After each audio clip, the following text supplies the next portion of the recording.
नमस्कार, exam happy by Jharkhand channel में आपका स्वागत है। तो दोस्तों जुड़ चुका हूं मैं यहां पर आपके लिए जेटेट परीक्षा 2025-26 की तैयारी को लेकर के। तो आप सभी जेटेट का परीक्षा देने के लिए तैयार होंगे। जेटेट परीक्षा बहुत जल्द होने वाली है, तो आप सभी यहां पे क्लासेज के लिए अवश्य जुड़ेंगे। आपको बताते चले, जेटेट में तैयारी को लेकर के बहुत तरह से आपके मन में कौतूहल बना हुआ होगा कि किससे तैयारी करें, कहाँ से तैयारी करें। तो आपको बताते चले, जेटेट परीक्षा में यदि आपको परचम लहराना है तो आप झारखंड राज्य के अनुमोदित पाठ्यक्रम JCERT किताब को पढ़ना कभी भी नहीं भूलेंगे। बाहर का प्रैक्टिस सेट लेकर के यदि आप पढ़ रहे हैं तो वो आपके साथ धोखा हो रहा है, ठीक है। तो आप JCERT जैक का किताब ले लीजिए, जो कि आपको झारखंड राज्य के सरकारी विद्यालयों में मिलते हैं। अगर आपको नहीं मिल पाता है तो हम देखिए यहाँ पे झारखंड राज्य के सरकारी विद्यालय से आपको हूबहू हैंड रिटेन नोट्स डेली बना करके, जो आपका न्यू सिलेबस आया है उसके आधार पर यहाँ पर सभी सब्जेक्ट का, चाहे आप 1 से 5 के शिक्षक हो, चाहे 6 से 8 का शिक्षक हो, सभी की तैयारी करवाते हैं।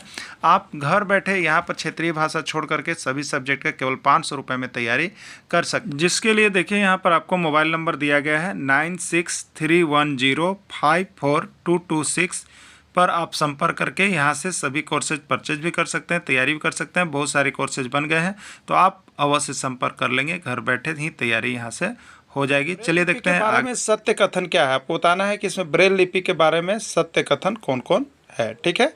तो ब्रेल लिपि के बारे में थ्योरी क्लासेस जिसने भी किए होंगे, जो भी लोग किए होंगे, वो सब यहाँ पे सही बता सकते हैं। जो नहीं किए होंगे, इसके थ्योरी क्लासेज का PDF यहाँ से लेकर पढ़ लीजिएगा।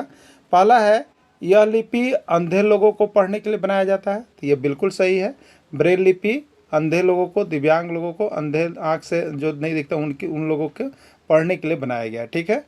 यह लिपि 6 बिंदुओं के आधार पर बनाया जाता है, बिल्कुल सही है। लिपि जो आप देखेगा तो उभरा हुआ रहता है और ये 6 बिंदु पर ही काम कर रहा होता है, ठीक है। तो यह लिपि 6 बिंदुओं के आधार पर बनाया गया है, ये भी बिल्कुल सही है। अगला है, यह लिपि में मोटे कागज पर उभरे हुए बिंदु बनाए गए हैं, ठीक है। यह लिपि पर जैसे पिन के जैसा ये उभरा हुआ भाग रहता है, जिसे छू करके लोग पढ़ते हैं, ठीक है। तो मोटे कागज बना हुआ, तो सब सही है, इसलिए इसका राइट आंसर डी होगा, सभी सही है, ठीक है। चलिए अगला प्रश्न है, भीमा संघ क्या है। पूछा गया है कि भीमा संघ क्या है, ठीक है। कर्नाटक के होलगुंडी गांव में एक खास तरह की पंचायत है, या तमिलनाडु का एक पंचायत है, या झारखंड की एक आदिवासी की पंचायत है, या कोई नहीं, ठीक है। तो देखिए भीमा संघ जो है ये कर्नाटक का संघ है। कहाँ का संघ है? कर्नाटक का संघ है। और हुलगुंडी गांव में एक खास तरह की पंचायत होती है। इसमें होता क्या है, तो देखिए इसमें होता क्या है तो हम नीचे दिखा दे रहे हैं आपको। सब चीज़ देखिए, आपको इसमें वस्तुनिष्ठ है, लेकिन इसमें थ्योरी वाली क्लासेस भी डाल दी गई है, ठीक है। तो ये होता क्या है, तो कर्नाटक के हुलगुंडी गाँव में एक तरह की ये पंचायत है, भीमा संघ, ठीक है, जिसको भीमा संघ कहते हैं। इस पंचायत की एक खास बात यह होती है कि इस पंचायत में बच्चों के साथ साथ बड़े भी होते हैं, या बड़े के साथ साथ बच्चे भी होते हैं। जबकि अन्य पंचायत में आप देखिएगा तो सिर्फ बड़े लोग ही पंचायत में जाते हैं, छोटे बच्चे नहीं जाते। लेकिन ये भीमा संघ जो कर्नाटक का हुलगुंडी गांव है, वहाँ पर उस संघ में क्या होता है कि बड़े के साथ साथ बच्चे भी उस पंचायत में जाते हैं। एक खास विशेषता इसकी यह है, ठीक है। चलिए अगला क्या है, कालबेलिया क्या है। आपको बताना है कि कालबेलिया क्या है। सपेरों की जाति, चमारों की जाति, नेवलाओं की जाति के लोग, या कोई नहीं, ठीक है। तो ये कालबेलिया क्या है, तो कालबेलिया जो है आपको सपेरों की जाति के लोग होते हैं। सपेरों की जाति के लोग को कालबेलिया कहा जाता है, ठीक है। सपेरों की जाति के लोगों को कालबेलिया कहा जाता है। ये लोग सांपों को अपनी बेटियों की शादी में तोहफे के रूप में भेंट करते हैं। याद रखिएगा, चीज़ें जो हम बनाते और करते हैं इसका टॉपिक मिलना बहुत मुश्किल है, लेकिन जहाँ जहाँ से इसको ढूंढा गया है और बनाया गया है, ठीक है। इसलिए इसमें कुछ अजूबा चीज़ आपको मिलेगा जो कि अब तक आप नहीं देखे होंगे, ठीक है। तो कालबेलिया क्या है, कालबेलिया सपेरों की जाति के लोगों को कालबेलिया कहते हैं। और ये लोग क्या करते हैं, सांप को अपनी बेटियों की शादी में तोहफे के रूप में भेंट करते हैं, ठीक है। मिड डे मील के बारे में सत्य कथन बताइए। मिड डे मील के बारे में कौन कौन कथन सत्य है, ठीक है। तो सबसे पहले हम पहला स्टेटमेंट देखेंगे।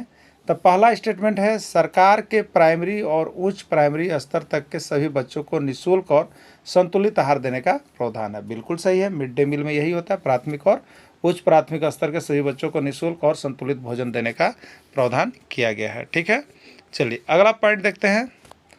इसका लक्ष्य है स्कूलों में बच्चों का नामांकन बढ़ाना, उनकी उपस्थिति में सुधार करना और कुपोषण को दूर करना है। बिल्कुल सही है, मिड डे मील का लक्ष्य ही रखा गया था कि स्कूलों में बच्चों का नामांकन इससे बढ़ेगा, उनकी उपस्थिति में सुधार होगा, और जो बच्चे गरीब तबके के हैं उनका जो कुपोषित हो जाता है उनके कुपोषण को दूर करेगा, ठीक है।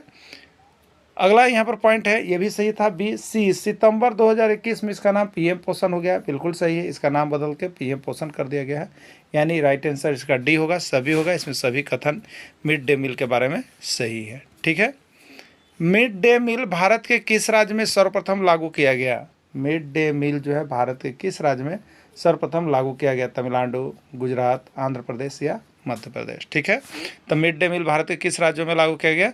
तो मिड डे मील सबसे पहले भारत के तमिलनाडु राज्य में लागू किया गया है। ठीक है, पश्मीना शाल के बारे में सत्य कथन कौन है? पश्मीना शॉल के बारे में आप लोग जानते होंगे, ये अगर सीटेट का आप एग्जाम दे रहे हो तो हर बार रहता है, ईवीएस के अंतर्गत आपका एग्जाम में भी आ सकता है। ठीक है, पश्मीना शॉल के बारे में सत्य कथन कौन है? पहला है, पश्मीना शाल सबसे गर्म शॉल है, बिल्कुल सही है, यह बहुत पतली चादर है लेकिन यह बहुत ही गर्म शाल है, क्योंकि यह जो है लद्दाख की सबसे ऊंची जगह पर रहने वाले बकरियों के जो है आपको जो बकरियां की नस्ल है उससे बनाई गई। ठीक है, एक पश्मीना शाल में 6 स्वेटर के बराबर गर्म होती है। समझिए कि एक पश्मीना शाल जो है अगर आप ले लेते हैं तो उसमें 6 स्वेटर के बराबर आपकी गर्मी होती है। ठीक है, यह जो शाल है वो लद्दाख की ऊंची पहाड़ी में रहने वाले चांगधानी नस्ल की बकरियों के बालों के ऊन से बनाया जाता है। याद रखिएगा, ये एक बार नहीं कई बार पूछा गया है। लद्दाख में ये मिलता है, समझिए लद्दाख में कितनी ठंडी है, वहाँ पर जो ये बकरियाँ इसी बाल के कारण रह जाती है, तो इस बाल का जो बना ऊन से अगर जो भी पहनेगा आदमी इसकी चीज़ों को, चांगधानी नस्ल की बकरी होती है, तो ये समझिए बहुत गर्म होती है। एक चादर मैंने 6 स्वेटर के बराबर गर्मी देगा आपको, जो इधर आप लोग झारखंड में हम लोग पहनते हैं। ठीक है, चलिए अगला प्रश्न है, चेराओ क्या है? यानी राइट आंसर इसका डी हो गया, सभी हो। चेराओ क्या है आपको बताना है कि चेराओ क्या है। ठीक है, मिजोरम का सबसे पारंपरिक और प्रसिद्ध नृत्य है। चेराओ को बांस नृत्य के नाम से जाना जाता है। यह मिजोरम के मुख्य फसल चावल का उत्सव है। ठीक है, बिल्कुल सही है। चेराओ क्या है? तो यह एक नृत्य है। ठीक है, क्या है? नृत्य है, और मिजोरम का सबसे पारंपरिक और प्रसिद्ध नृत्य है। चेराओ को बांस नृत्य भी कहा जाता है, क्योंकि इसमें लोग बांस को एक दूसरे तरफ से फांकते हैं। ठीक है, इस तरह से बांस होता है तो एक बार इधर करके लोग फांकते हैं और नृत्य करते हैं। यह मिजोरम के मुख्य फसल चावल का उत्सव है। 9 वर्ष का मिजोरम का उत्सव है ये। ठीक है, राइट आंसर डी हो जाएगा, सभी हो जाएगा। क्लियर? चिपको आंदोलन क्या है? चिपको आंदोलन क्या है आपको बताना है। चिपको आंदोलन बहुत ही इंपॉर्टेंट आंदोलन है, बहुत बार पूछा गया प्रश्न है, इसलिए इंपॉर्टेंट है, आप इसको देख लीजिएगा। ठीक है, इसका शुरुआत सुंदरलाल बहुगुणा ने किया था, बिल्कुल सही है। चिपको आंदोलन के प्रणेता जो थे वो सुंदरलाल बहुगुणा जी थे। यह 1973 ईस्वी में उत्तराखंड के चमोली जिले के रैनी गांव से हुआ था, बिल्कुल सही है। चिपको आंदोलन किस राज्य में हुआ था? चिपको आंदोलन का संबंध उत्तराखंड राज्य से है। और कब? तो 1973 ईस्वी। और उत्तराखंड के कौन सा जिला? तो चमोली जिला। और कौन सा गांव? तो रैनी गांव से शुरू हुआ था। याद रखिएगा, यहाँ पर चिपको आंदोलन से एक प्रश्न आपका एग्जाम में रहेगा, तो बी भी सही हो गया। इस आंदोलन में पेड़ को बचाने के लिए महिलाएं पेड़ से चिपक जाती थी, बिल्कुल सही है। महिलाएं पेड़ से चिपकती थी, इसीलिए इसका नाम चिपको आंदोलन पड़ा है। ठीक है, बिल्कुल सही है, डी सभी, राइट आंसर डी सभी। क्लियर हो गया? ठीक है, चलिए अगला, भोपाल गैस त्रासदी में किस गैस का रिसाव हुआ? आपको पूछा जा रहा है कि भोपाल गैस त्रासदी में किस गैस का रिसाव हुआ था? Ethyl isocyanate, methane, methyl isocyanate या सभी। ठीक है, तो भोपाल गैस त्रासदी में मिथाइल आइसोसाइनेट MIC गैस का रिसाव हुआ था। मिथाइल आइसोसाइनेट नामक गैस का रिसाव हुआ था। ठीक है, चलिए इसके बारे में नोट भी हमने बना दिया है, जिससे आपको इससे किसी भी तरह प्रश्न पूछे तो आप इसको बता सके। यह घटना मध्य प्रदेश के भोपाल में हुआ था। पहला नोट है कि यह घटना मध्य प्रदेश के भोपाल में हुआ था। यह घटना यूनियन कार्बाइड की फैक्ट्री में 2-3 दिसंबर 1984 ईस्वी को घटित हुई थी। ठीक है, अधिकतर जगह पर आपको 3 दिसंबर 1984 मिलता है, लेकिन यहाँ पर 2-3 है, कोई एक डेट आपको मिलेगा, आपको इसको टिक कर लेना है। ठीक है, इस घटना में हुआ क्या था? तो इस घटना में MIC, जिसको हम लोग मिथाइल आइसोसाइनेट नामक जहरीली गैस का रिसाव हुआ था, जिसके कारण बहुत जल्द यहाँ बहुत सारे लोगों की मृत्यु हो गई थी। ठीक है, स्वच्छ भारत अभियान का उद्देश्य क्या है? ठीक है, पूरे भारत को साफ एवं स्वच्छ बनाना। महात्मा गांधी की 150वीं वर्षगांठ जो 2019 तक भारत को 100% खुले में शौच मुक्त ODF और स्वच्छ बनाना है। इस अभियान के तहत हर घर में शौचालय मुक्त किया जाना है, या सभी। ठीक है, तो देखिए यहाँ पे स्वच्छ भारत अभियान का उद्देश्य जो है पूरे भारत को साफ एवं स्वच्छ बनाना, सही है। महात्मा गांधी की 150वीं वर्षगांठ तक भारत को 100% खुले में शौच मुक्त ODF और स्वच्छ बनाना, ये भी इसका उद्देश्य है। और इस अभियान के तहत हर घर में शौचालय मुफ्त दिया गया है, ये भी बिल्कुल सही है। इस अभियान के तहत हर घर में शौचालय मुफ्त दिया गया है। डी सभी, तो राइट आंसर इसका डी हो जाएगा, सभी हो जाएगा। ठीक है, चलिए अगला देखिएगा। स्वच्छ भारत अभियान का शुभारंभ किया गया। स्वच्छ भारत अभियान का शुभारंभ किया गया, कब किया गया स्वच्छ भारत अभियान का शुभारंभ, आपको बताना है। ठीक है, 2 अक्टूबर 2014 ईस्वी को, 3 नवंबर 2016 ईस्वी को, 5 अगस्त 2012 ईस्वी को, 4 नवंबर 2011 ईस्वी को। ठीक है, तो स्वच्छ भारत अभियान का शुरुआत कब किया गया, 2 अक्टूबर 2014 ईस्वी को स्वच्छ भारत अभियान का शुरुआत किया गया है। ठीक है, क्यों किया गया था, तो ये आप देख लीजिएगा।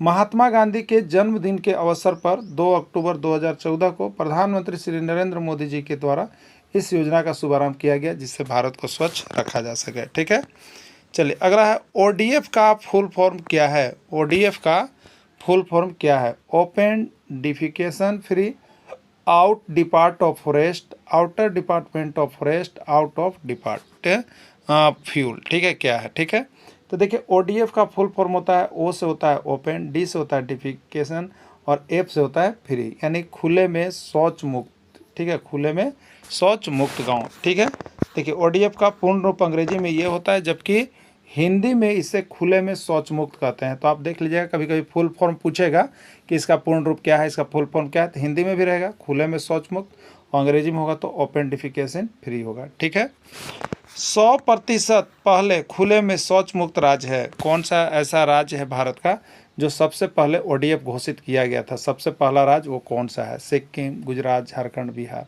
तो देखिए सिक्किम भारत का ऐसा पहला राज्य है जो सबसे पहले खुले में शौच मुक्त योग की घोषणा की गई थी। ठीक है, तो देखिए पहला राज्य जो है वो सिक्किम है, उसके बाद दूसरा राज्य की बात की जाए तो हिमाचल प्रदेश, और तीसरे स्थान पर जो केरल है, जो यहाँ पे आपको ODF का दर्जा प्राप्त किया है। 100% खुले में शौच मुक्त राज्य ये सब हैं। ठीक है, स्वच्छ भारत अभियान का नारा है, स्वच्छ भारत अभियान का नारा है, एक कदम स्वच्छता की ओर, स्वच्छ भारत स्वस्थ भारत, गांधी जी का सपना स्वच्छ भारत हो अपना, या सभी। तो राइट आंसर डी इसका सभी है। लेकिन स्वच्छ भारत अभियान का अगर मूल नारा पूछेगा तो आपको बताना है एक कदम स्वच्छता की ओर। ठीक है, एक कदम स्वच्छता के मूल नारा है, बाकी सब ये भी आपके नारे ही हैं। ठीक है, देखिए यहाँ पे नोट हमने बता दिया है, स्वच्छ भारत अभियान का प्रमुख नारा एक कदम स्वच्छता की ओर है, याद रखेगा। स्वच्छ भारत अभियान का अगर प्रमुख नारा कोई पूछेगा तो याद रखिएगा एक कदम स्वच्छता की ओर है। ठीक है, और इसके अन्य लोकप्रिय नारे भी हैं जिसको आप याद कर लेना है। स्वच्छ भारत स्वस्थ भारत, स्वच्छता ही सेवा है, गंदगी मुक्त भारत, गांधी जी का सपना स्वच्छ भारत हो अपना, जन जीवन जन जन का है एक ही नारा स्वच्छ बने भारत हमारा। तो ये सभी स्वच्छ भारत के नारे हैं। मुख्य नारा क्या था, तो मुख्य नारा आपका यहाँ पर है एक कदम स्वच्छता की ओर। ठीक है, इस सभी को याद रखिएगा। कांसा के संबंध में सत्य कथन है, कांसा के संबंध में सत्य कथन है। कांसा एक मिश्र धातु है, कांसा तांबा और टीन को पिघलाकर बनाया जाता है, कांसे के तौर पर मूर्तियाँ बनाई जाती है। ठीक है, तो कांसा के संबंध में सत्य कथन क्यों है, कांसा एक मिश्र धातु है, बिल्कुल है। जब दो या दो से अधिक धातु आपस में मिल करके एक नए धातु का निर्माण करते हैं, एक नए वस्तु का निर्माण करते हैं, उसको मिश्र धातु कहते हैं। तो कांसा में 2 धातुएं हैं जिसमें तांबा और टीन है, इसको मिला के बना गया है, पिघला के बनाया गया है, इसलिए मिश्र धातु था, बिल्कुल सही है। कांसा कौन सी धातु का मिश्रण है, तो CO और SN का, याद रखिएगा। 1001 बार प्रश्न यहाँ से निकल के आया। ठीक है, कांसे के तौर पर मूर्तियाँ बनाई जाती है, बिल्कुल सही है। यानी कांसे के संबंध में इसमें सत्य कथन सभी है, यानी डी इसका राइट आंसर हो जाएगा, सभी हो जाएगा। ठीक है, मलेरिया किसके काटने से होता है, मलेरिया किसके काटने से होता है। पहला है मादा एनाफिलीज नामक मच्छर के काटने से, सुअर के काटने से, कुत्ता काटने से, कोई नहीं। ठीक है, तो मलेरिया कैसे होता है, तो मलेरिया मादा एनाफिलीज नामक मच्छर के काटने से होता है। ठीक है, चलिए अगला देखिएगा। मलेरिया की दवाई किससे बनाई जाती है, मलेरिया की दवाई किससे बनाई जाती है, रेड़ी के पत्ते से, सेमर के पेड़ के छाल से, सिनकोना वृक्ष की छाल से, या सभी। ठीक है, तो मलेरिया की दवाई जो होती है वो सिनकोना वृक्ष की छाल से बनाई जाती है। ठीक है, सिनकोना वृक्ष की छाल से बनाई जाती है।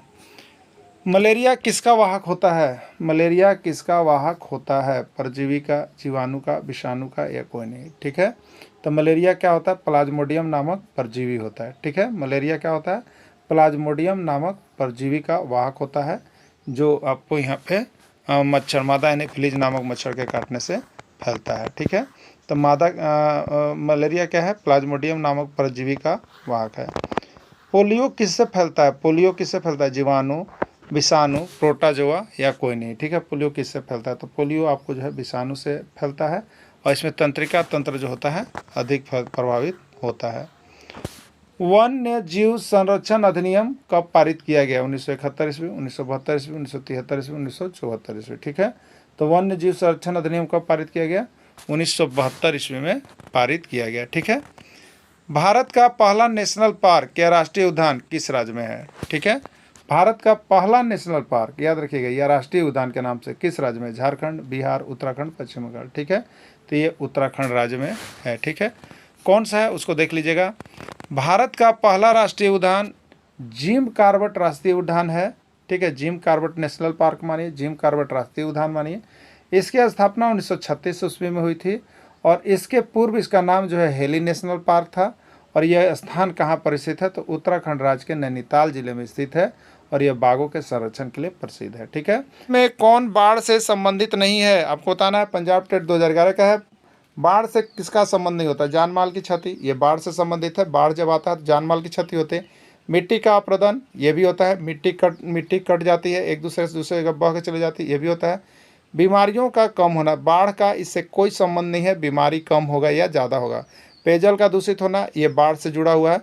तो कौन संबंधित नहीं है पूछा था? तो राइट आंसर सी, बीमारियों का कम होना। ठीक है, जल को वाष्प में बदलने की प्रक्रिया को क्या कहते हैं? सीजी टेट 2014 में पूछा गया था। वाष्पन, संघनन, ऊर्ध्वपातन या सभी। ठीक है, तो जल जो वाष्प में बदलता है उस क्रिया को हम लोग वाष्पन के नाम से जानते हैं। ठीक है, चलिए, पौधों के वाष्पन द्वारा जल की क्षति को क्या कहते हैं? ठीक है, पौधों के वाष्पन द्वारा जल की क्षति क्या कहलाती है? संघनन, वाष्पन, ऊर्ध्वपातन, वाष्पोत्सर्जन। ठीक है, तो ये वाष्पोत्सर्जन प्रक्रिया है जिसके द्वारा पौधों में जल की क्षति होती है। पृथ्वी का कितना भाग जल से घिरा हुआ है? 1/3, 2/3, 4/5 या कोई नहीं है। यहाँ पर जो आपका किताब के अनुसार है उसके अनुसार 2/3 है। जल का अधिकांश भाग कहाँ मिलता है? हिमनदों से, झीलों से, नदियों में, समुद्र में। ठीक है, तो जल का अधिकांश भाग हम लोगों को कहाँ मिलेगा? जल समुद्र में मिलता है। एमपी टेट 2015 का पूछा गया प्रश्न है। समुद्र और महासागर का जल कैसा होता है? अम्लीय, क्षारीय, उदासीन या कोई नहीं। समुद्र या महासागर का जल जो होता है वो क्षारीय होता है, खारा होता है, पीने योग्य नहीं होता है। ठीक है, यूपी टेट 2013 और 17 में पूछ दिया गया था। समुद्र के जल का उपयोग किन किन कार्यों में नहीं किया जा सकता, आपको बताना है। ठीक है, समुद्र का जल है, इसका उपयोग किन किन कार्यों में हम नहीं कर सकते हैं? पीने के उपयोग में, घरेलू कार्य में, कृषि कार्य में या सभी में। ठीक है, देखिए, समुद्र के जल का उपयोग तो हम लोग पीने के काम में नहीं कर सकते हैं क्योंकि इसमें नमक की मात्रा बहुत ज़्यादा होती है, बहुत खारा होता है, नहीं पी सकते हैं। घरेलू कार्य में भी आप नहीं कर सकते हैं क्योंकि नमक की मात्रा अधिक होती है, तो इसलिए नहीं कर सकते हैं। कृषि कार्य में भी नहीं कर सकते हैं, नहीं तो फसल सूख जाएंगे। यानी राइट आंसर इसका डी हो जाएगा, सभी हो जाएगा। सीजी टेट 2013 और एमपी टेट 2017 में पूछा गया था। पृथ्वी पर उपलब्ध जल को एक रूप से दूसरे रूप में परिवर्तित करना क्या कहलाता है? जल को एक रूप से दूसरे रूप में लाना क्या कहलाता है? अगर वायु को एक रूप से दूसरे रूप में लाएंगे तो वायु चक्र, नाइट्रोजन को एक रूप से दूसरे रूप में लाएंगे तो नाइट्रोजन चक्र, और जल को एक रूप से दूसरे रूप में लाएंगे तो जल चक्र। यानी राइट आंसर डी या सभी। तो ठीक है, तो ये सी हो जाएगा, जल चक्र। ठीक है, हाँ, जल चक्र हो जाएगा। क्लियर? चलिए अगला, जल क्या है? तत्व है, यौगिक है, मिश्रण है या सभी है? ये सीजी टेट 2013 पूछा था। जल क्या है? एक यौगिक है। जल क्या है? यौगिक है, हाइड्रोजन और ऑक्सीजन के संयोग से बनता है, तो जल एक यौगिक है। क्लियर?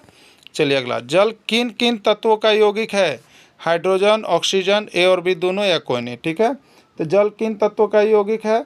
तो जल जो है यहाँ पर दो, हाइड्रोजन और ऑक्सीजन, ये दोनों का है, सी, ए और बी दोनों हो जाएगा। ठीक है, कितने डिग्री सेल्सियस पर जल बर्फ में बदल जाता है?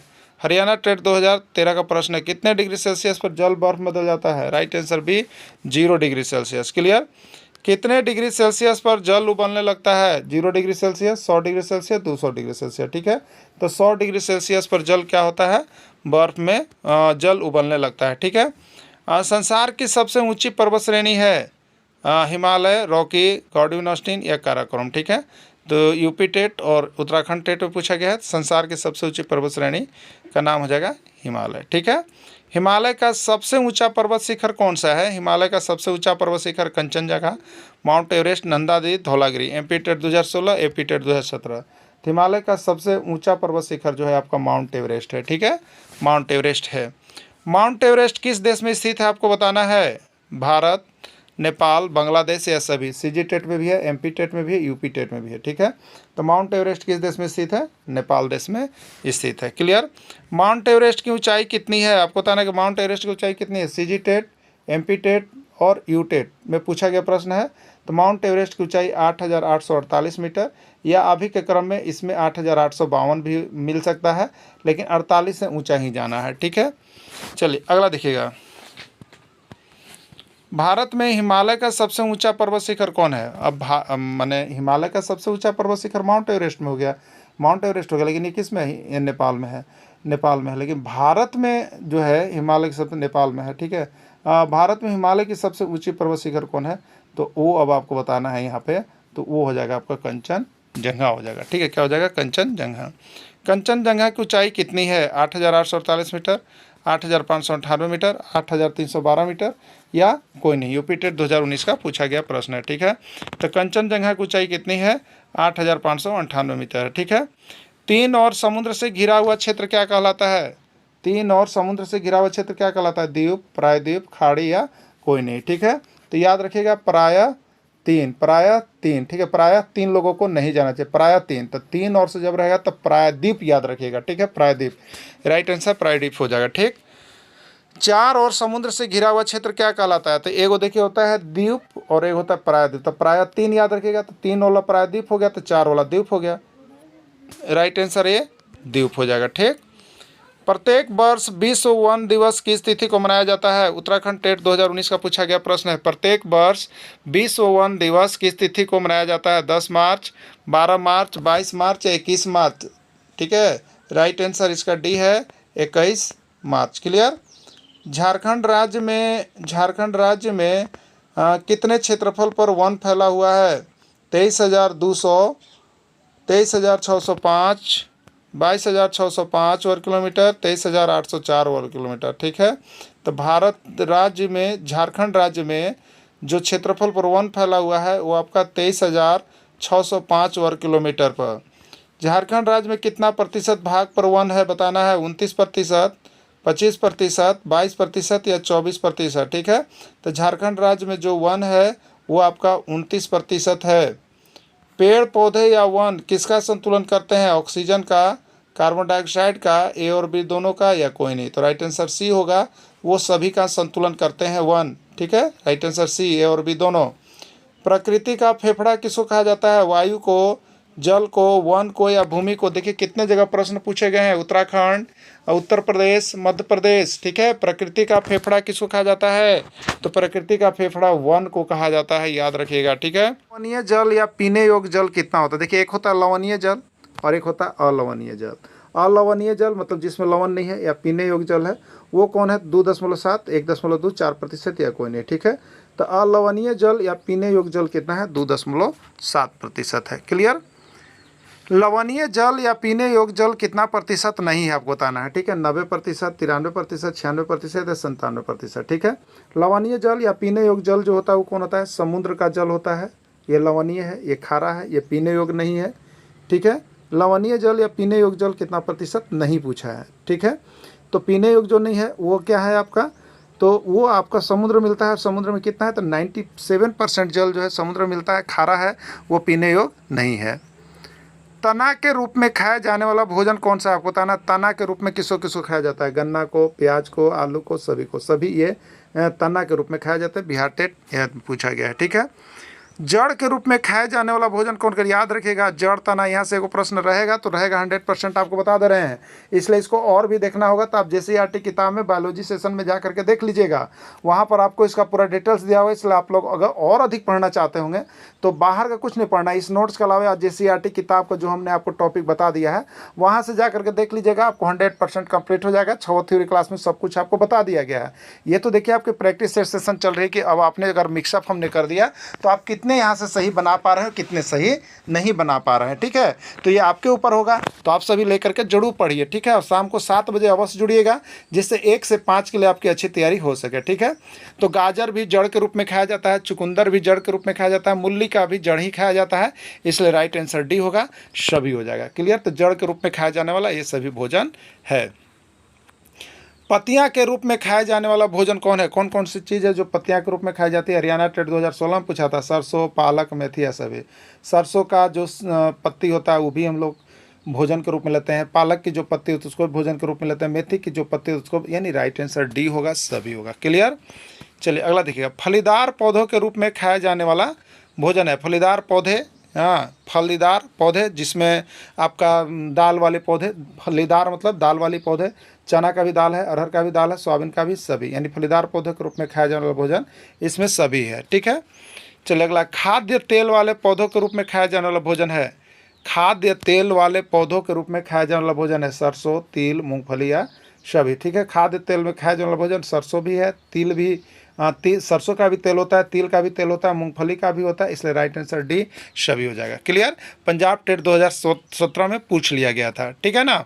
देखिए आप सभी का कमेंट बहुत ही अच्छा रहा, आप सभी का तैयारी भी बहुत अच्छा चल रहा है, ये चीज़ हम देख रहे हैं, डेली नोटिस करते हैं। आप यहाँ पर लाइव क्लास में जुड़ते हैं, बहुत ही अच्छी बात है, सभी को जुड़िए और सभी को कमेंट कीजिए। आपके कमेंट का हमें इंतजार रहता है, हम सभी देख रहे होते हैं हमारी टीम, इसलिए आप सभी जोड़ करके जरूर यहाँ पे कमेंट कीजिएगा। ठीक है, जिससे कि हम आगे कुछ कर सकें, आप लोग के लिए और कुछ नया कर सकें। ठीक है, और जो भी शिक्षक जुड़ गए हैं बहुत ही अच्छी है। अब उनका हम यहाँ पर देखिए टेस्ट सीरीज शुरू करने जा रहे हैं। टेस्ट सीरीज के लिए आपका एडमिशन बहुत जल्द होगा और बहुत शिक्षक ऐसे हैं जो जुड़े हुए हैं लेकिन उनका वार्षिक प्रीमियम नहीं आ पाया है, तो आप सभी से एक बार आग्रह होगा कि आप सभी वार्षिक प्रीमियम अवश्य जमा कर देंगे।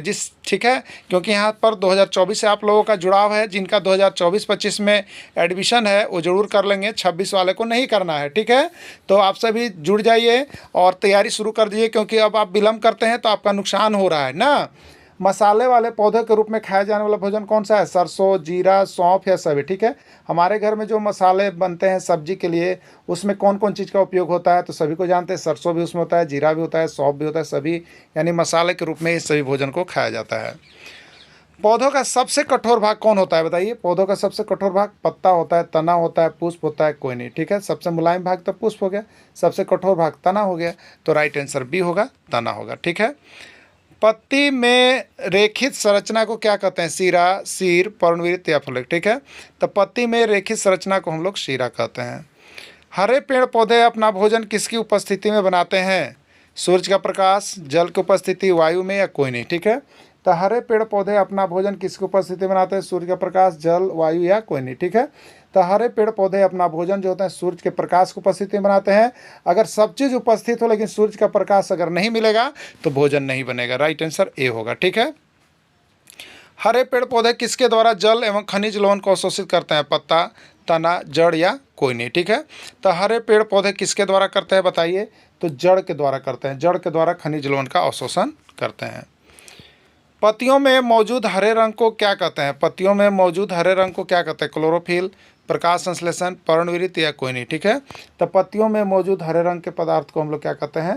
क्लोरोफिल कहते हैं। उत्तराखंड टेट और हरियाणा टेट 2015 में पूछा गया था। प्रकाश संश्लेषण की प्रक्रिया के दौरान पेड़ पौधे वायुमंडल से क्या छोड़ते हैं? आपको बताना है, O2, CO2, N2 या सभी। CG टेट 2016 में पूछा गया था। तो प्रकाश संश्लेषण की प्रक्रिया के दौरान पेड़ पौधे वायुमंडल से क्या छोड़ते हैं बताइए? जब प्रकाश संश्लेषण की प्रक्रिया चल रहा होता है तो पेड़ पौधे वायुमंडल से CO2 ले रहे होते हैं, CO2 ले रहे होते हैं वायुमंडल से, और वायुमंडल में क्या छोड़ रहे होते हैं? O2, जो कि हम लोग काम करते हैं। ठीक है, तो राइट आंसर ए हो जाएगा। मटर किस प्रकार के पौधों की श्रेणी में आता है? मटर किस प्रकार के पौधों की श्रेणी में आता है? शाक, झाड़ी, वृक्ष या सभी। ठीक है, तो मटर जो है शाक वाले पौधे की श्रेणी में आएगा। MP टेट 2014 पूछा गया था। तो शाक, झाड़ी और वृक्ष का पूरा थ्योरी क्लासेज में आप जा करके देखिएगा, कंप्लीट किया हुआ है। आज तो हम लोग प्रैक्टिस सेशन में चल रहे हैं, इसलिए आपको यहाँ पर सही गलत करते रहना है। तो ये तीनों चीज़ों को आपको देख लेना है, EVS का नोट्स यहाँ से ले लीजिएगा। ठीक है, चलिए। आम किस प्रकार के पौधों की श्रेणी में आता है? शाक वाले पौधे, झाड़ी वाले पौधे, वृक्ष वाले पौधे या कोई नहीं। ठीक है, तो आम किस प्रकार के पौधों की श्रेणी में आता है? ये बिहार टेट 2011 में पूछा था। शाक वाले पौधे, झाड़ी वाले पौधे, वृक्ष वाले पौधे या कोई नहीं। ठीक है, तो आम जो आते हैं वो क्या आते हैं? वो वृक्ष वाले पौधे की श्रेणी में आते हैं। ठीक है, वृक्ष वाले पौधे की श्रेणी में आते हैं, राइट आंसर इसका सी हो जाएगा। मूली का खाया जाने वाला भाग है जड़, पत्तियां, तना या कोई नहीं। उत्तराखंड टेट 2014 का पूछा गया प्रश्न है, ठीक है।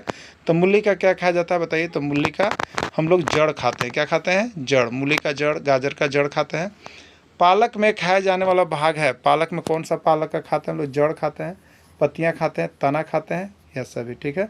तो पालक का पत्ती हम लोग बनाते हैं, क्या पत्तियाँ को खाते हैं। तो राइट आंसर पत्तियाँ हो जाएगा, बी हो जाएगा। केला का कौन सा भाग खाया जाता है? केला का कौन सा भाग खाया जाता है? जड़, पत्तियाँ, फल या तना, ठीक है। केला का कौन सा भाग खाया जाता है, याद रखिएगा। तो केला का हम लोग क्या खाते हैं बताइए। तो केला का फल खाते हैं हम लोग। केला का क्या खाते हैं? फल खाते हैं। राइट आंसर इसका सी होगा, और यूपी टेट 2014 में पूछा गया था, ठीक है। झारखंड राज्य में वार्षिक वर्षा होती है। देखिए ये प्रश्न आया था आपका किस में? तो आकलन परीक्षा में भी आ गया था, जो कि बनाया हुआ था मेरा, और यहाँ से प्रश्न आपका आया था, ठीक है। 120 सेंटीमीटर, 130, 140 या कोई नहीं, ठीक है। तो झारखंड राज्य में जो वार्षिक वर्षा होती है वो होती है आपका 140 सेंटीमीटर। सीजी टेट 2020 का पूछा गया प्रश्न है, ठीक है। भौम जल के स्तर में कमी आने का मुख्य कारण क्या है बताइए। बहुत बार देखिए यूपी टेट 2018 में, झारखंड में भी आया था ये भौम जल का स्तर, ठीक है। इसका कमी आने का कारण क्या है? जनसंख्या में वृद्धि, बिल्कुल सही बात है। यदि जनसंख्या में जितनी वृद्धि होगी उतना ही जल का आवश्यकता होगा, उतना ही घर बढ़ेगा, उतना ही जो है कि आपको क्या होगा, बोरिंग होगा, उतने ही चापाकल होंगे। तो ये सब क्या होगा? तो भौम जल स्तर में कमी होगा, ठीक है। कृषिगत उपयोग, हम कृषि कार्य करते हैं तो भी भौम जल स्तर में कमी होती है। वर्षा का असमान वितरण, ये तो भौम जल स्तर की कमी आने का सबसे मुख्य कारण है, क्योंकि किसी वर्ष वर्षा जो है 250 मिलीमीटर हो जाती है, किसी बार 120 मिलीमीटर होती है, कभी किसी बार 100 मिलीमीटर वर्षा होती है। तो इससे क्या होता है? भौम जल स्तर में कमी होता है, एक सामान्य वर्षा नहीं होती है तब, ठीक है। तो वर्षा का असमान वितरण इसका राइट आंसर हो जाएगा, ठीक है। चलिए, यानी ये सभी आंसर होंगे। राइट आंसर डी होगा। भौम जल की जनसंख्या सभी है, ठीक है। राइट आंसर डी है। झारखंड में जल पुरुष के नाम से किसको जाना जाता है बताइए। झारखंड में जल पुरुष के नाम से किसको जाना जाता है? सिमन उरांव, कमसिन उरांव, जगन उरांव या कोई नहीं, ठीक है। तो झारखंड में जल पुरुष के नाम से किसको जाना जाता है? सिमन उरांव को झारखंड का जल पुरुष के नाम से जाना जाता है, ठीक है। लद्दाख किस प्रकार का रेगिस्तान है? आपको बताना है, गर्म, ठंडा, शुष्क या, ठीक है। ये रेगिस्तान का श्रेणी है लद्दाख किस प्रकार का। तो लद्दाख जो है आपको ठंडा रेगिस्तान है, ठीक है। बिहार टेट 2017 और सीजी टेट 2015, ठीक है। सहारा जो है वो गर्म है और लद्दाख जो है ठंडा रेगिस्तान है, ठीक ना। चलिए, खा पा चा किस रेगिस्तान का नाम है? खा पा चा किस रेगिस्तान का नाम है? खा पा चा, याद रखिएगा, प्रश्न आया हुआ था हरियाणा टेट में और उत्तराखंड टेट में। लद्दाख रेगिस्तान, सहारा रेगिस्तान, सभी है, कोई नहीं, ठीक है। तो खा पा चा जो है किसको कहते हैं हम लोग? लद्दाख रेगिस्तान को कहते हैं खा पा चा। मनाली लेह राजमार्ग पर्यटकों के लिए खोला जाता है। मनाली लेह जो है राजमार्ग है वो पर्यटकों के लिए कब खोला जाता है? मई जून में, जून जुलाई में, जुलाई सितंबर में, कोई नहीं, ठीक है। बिहार टेट 2011 का पूछा गया प्रश्न है कि मनाली लेह राजमार्ग पर्यटकों के लिए कब खोला जाता है, ठीक है। तो राइट आंसर इसका सी होगा। जुलाई से सितंबर के बीच में पर्यटकों के लिए यह खोल दिया जाता है मनाली लेह राजमार्ग, ठीक है। मरुस्थल में किस प्रकार के पौधे रहते हैं? एमपी टेट 2021 और एमपी टेट 2013 में पूछा गया है कि मरुस्थल में किस प्रकार के पौधे तो रहते हैं? कैक्टस, खजूर, नागफनी या सभी, ठीक है। तो देखिए मरुस्थल में झाड़ीदार और कांटेदार पौधे रह सकते हैं, कि वही वहाँ रहने के लिए अनुकूलित होते हैं। तो जिसमें कैक्टस, खजूर और नागफनी, ये तीनों जो है कांटेदार पौधे हैं, झाड़ीदार, तो ये मरुस्थल में रह सकते हैं। तो इसलिए इसका राइट आंसर डी होगा, सभी होगा। यानी मरुस्थल में कैक्टस, खजूर और नागफनी के जैसे पौधे वहाँ पे रहते हैं। मरुस्थलीय पौधे की विशेषता क्या है? मरुस्थल में जो पौधे रहते हैं वो क्यों मरुस्थल में रहने के लिए अनुकूलित रहते हैं, उसकी विशेषता क्या है?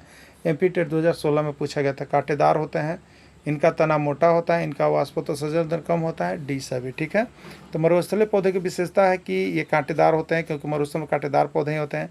इनका तना मोटा होता है। तना मोटा होने का रीज़न होता है कि बहुत दिन तक पानी को क्या करते हैं, अपने अंदर कैप्चर रखते हैं। इनका वाष्पोत्सर्जन दर कम होता है, बिल्कुल जितना वाष्पोत्सर्जन दर कम होगा उतना ही जल्दी उसमें पानी की कमी होगी, पौधे सूखकर मर जाएंगे। तो वाष्पोत्सर्जन दर भी कम होता है। तो ये सभी कारण से ये सभी जो है मरुस्थलीय पौधे की विशेषता है। अगर मरुस्थल में कोई पौधा रह रहा है तो इसका मतलब ये सभी उस पौधे में विशेषता होगी, तभी वह मरुस्थल में जीवित रह सकते हैं, ठीक है। मरुस्थल में रहने वाले जीव जंतु और पौधे हैं। मरुस्थल में रहने वाले जीव जंतु और पौधे का नाम इसमें कौन कौन है? ऊँट, बिल्कुल, ऊँट को मरुस्थल का जार कहते हैं। खजूर, बिल्कुल ये पौधा है। सर्प, ये भी रहते हैं बिल बना करके, सभी। राइट आंसर डी, सभी होंगे। वो यूपी टेट 2016, उत्तराखंड टेट 2014 का था, ठीक है। चलिए, मछली का श्वसन अंग क्या होता है? आपको बताना है कि मछली का श्वसन अंग क्या होता है, नाक, पूंछ, गलफड़ा या कोई नहीं, ठीक है। तो देखिए कितना बार Bihar TET, UP TET, CG TET, but आने वाला ही केवल प्रश्न है, आने वाला ही प्रश्न एकदम आपको सभी इंपॉर्टेंट प्रश्न है, इतना कर लेना है आपको ईवीएस का। बाकी टेस्ट सीरीज अब चलेगी जिसमें अब आपका क्या होगा, जैसे ईवीएस का भी मिक्सअप करवा दिए, अब हिंदी का भी प्रैक्टिस सेट हो जाएंगे, सीडीपी का भी हो जाएंगे, उसके बाद आपको मैथ का भी हो जाएंगे, और उसके बाद हम लोग चलेंगे टेस्ट सीरीज की ओर चलेंगे, जिसमें आप यहाँ पर टेस्ट सीरीज जब भी बना लेंगे तो आपको समझिए कि 100% आपका कंप्लीट है। तो टेस्ट सीरीज में आप सभी को जुड़िएगा, जितने लोग वीडियो देख लीजिएगा सबको टेस्ट सीरीज में जुड़ जाइए, और वहाँ से 300 जो आपको रुपये लग रहे हैं आप पेड कर दीजिएगा, और 300 रुपये में टेस्ट सीरीज 1 to 5 की कंप्लीट होगी, जहाँ से आपका 100% कंप्लीटेशन हो जाएगा। अगर उसमें आप 60% लाने लगे तो समझिए कि आपका 90 क्रॉस अवश्य आएगा, ठीक है। तो चलिए, मछली के श्वसन अंग गिल्स या गलफड़ा होता है, क्लियर हो गया। व्हेल तथा डॉल्फिन में श्वसन अंग क्या होता है? व्हेल तथा डॉल्फिन में श्वसन अंग क्या होता है? गिल्स होता है, सिर पर स्थित नच्छा द्वार, पूछ या कोई नहीं, ठीक है। देखिए एक चीज़ आप देखते होंगे जब आप समुद्र में देखते होंगे, ठीक है, तो व्हेल्स या डॉल्फिन क्या होते हैं, जैसे मान लीजिए समुद्र है तो इसमें कभी कभी नाव सब भी क्या होता है, एक्सीडेंट हो जाता है। क्या होता है, व्हेल या डॉल्फिन सीधे ऊपरी का मुँह करके निकलते हैं, और ये क्या होता है, यहाँ पर देखिए नसा छिद्र होता है, ये श्वास लेने के लिए ऐसे बार बार ऊपर निकलता है, जिससे पानी में हलचल हो जाता है, नाव रहेगा तो भी गिर जाएगा। तो ये यहाँ पर क्या होता है, सिर पर उनका नासा द्वार होता है, कुछ देर के लिए आता है फिर नीचे चले आते हैं। तो ये सिर पर स्थित नासा द्वार क्या होता है, वो श्वास लेने के लिए श्वसन अंग है, इसलिए वो बाहर निकलते हैं, ठीक है।